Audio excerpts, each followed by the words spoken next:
Maswerteng hapon po mga ka-STL. Narito na po ang resulta ng STL Bataan para sa araw na to, second draw.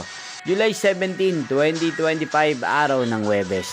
Naway ang mga natayaan niyo po mga numero kanina ay manalo nawa ngayong hapong ito, 4 PM. Kaya kunin niyo na po ang inyong mga ticket. Narito na po ang resulta.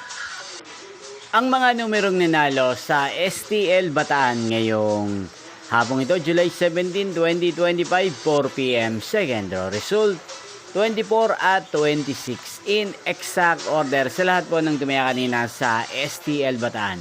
Para second draw ng 24 at 26, congrats po sa inyo, panalo po kayo. At ngayong hapong ito sa STL Bataan, natin pong i-shoutout si Ate Jackie ng Bataan na araw-araw po nanonood sa channel na to. Shoutout po sa inyo, Ate Jackie. Sana po iswertihin din ang mga numerong tinatayaan nyo sa STL Bataan. Inyo pong napanood ang resulta ng STL Bataan. Magkita-kita pong muli tayo mamayang 8 PM para sa third draw result ng STL Bataan.